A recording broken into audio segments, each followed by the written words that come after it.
Bismillahirrahmanirrahim. Saya kok agak sedikit takut ya mau bikin konten ini, tapi nggak apa-apa lah ya, karena ini memang sudah ramai dibahas di media sosial ya, informasi tentang kiprah Satgasus Merah Putih. Apa itu Satgasus Merah Putih?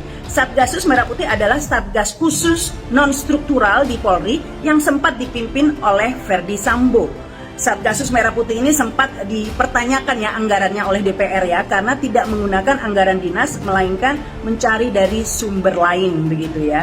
Nah, inilah yang dipertanyakan karena masyarakat tidak tahu sumbernya dari mana, bahkan katanya PPATK pun tidak tahu ya aliran sumber dana di Satgasus Merah Putih ini.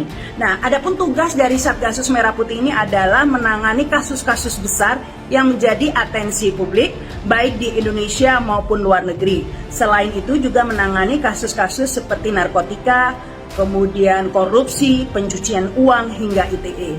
Inilah yang kemudian membuat muncul spekulasi di masyarakat, terutama netizen ini ya, bahwa Satgasus Merah Putih ini sudah menjadi semacam mesin uang ya di Mabes, karena menjadi backup kasus-kasus besar, terutama judi online. Dan selain itu, karena Satgasus Merah Putih ini dipimpin oleh Ferdy Sambo sejak tanggal 20 Mei 2020 hingga dicopot gara-gara kasus Brigadir J ini.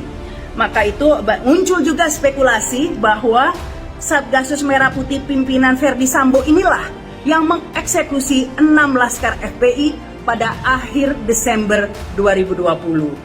Maka muncullah ini trending topik hashtag ya, bubarkan Satgasus Merah Putih, hashtag squad penjagal KM50. Ya, rakyat tidak butuh Satgas Merah Putih jika memang ternyata hanya menjadi Satgas Merah Darah.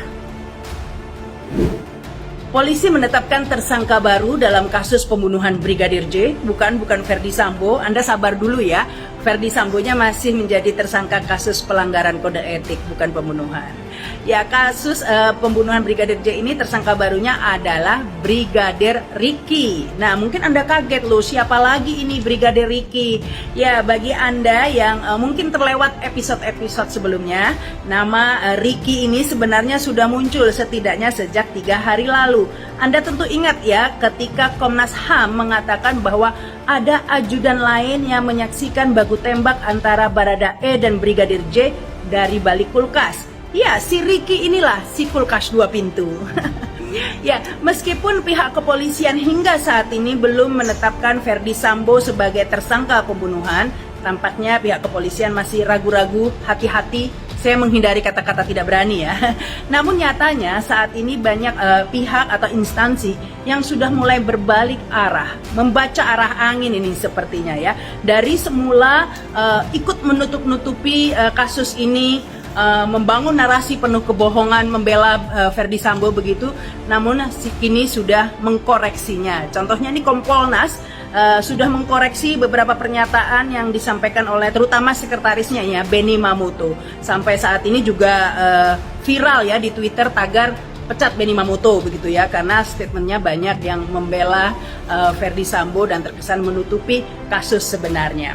Kemudian Komnas HAM ini ya juga menyampaikan bahwa Baradae sudah memberi kesaksian tidak ada baku tembak antara Baradae dan Brigadir J. Baradae juga memberi kesaksian bahwa tidak ada penodongan yang dilakukan oleh Brigadir J terhadap istri Ferdy Sambo begitu ya. Dan kemudian Komnas HAM juga meragukan adanya pelecehan seksual yang dilakukan oleh Brigadir J. Ini semuanya sudah berbalik. Ini bahkan pengacara Baradae yang baru ini Muhammad Burhanuddin mengatakan bahwa Baradae memberi kesaksian sempat melihat Ferdy Sambo membawa pistol berada di samping jasad Brigadir J yang bersimbah darah. Wah, kalau kita lihat di sini ya, tidak ada penodongan begitu ya, tidak ada dugaan pelecehan seksual. Tampaknya kasus ini bukan kasus baku tembak, tapi lebih kepada kasus eksekusi ya, yang diskenariokan seakan-akan ada baku tembak. Kok saya sepertinya dejavu ya, sudah pernah mendengar skenario ini sebelumnya. Ya, 6 laskar FPI juga dinarasikan melakukan penyerangan terhadap polisi dan terjadi baku tembak di Tol Cikampek. Kok bisa sama ya skenarionya? Jangan-jangan sutradaranya juga sama. Mungkin itu yang kami sampaikan. Tonton terus channel Hodari Podcast Rakyat ini karena ada berita-berita menarik dan viral setiap harinya. Salam para netizen, salam inspirasi bagi kita semua. Jangan lupa ditonton channel Hodari Podcast Rakyat ini dan jangan lupa di subscribe.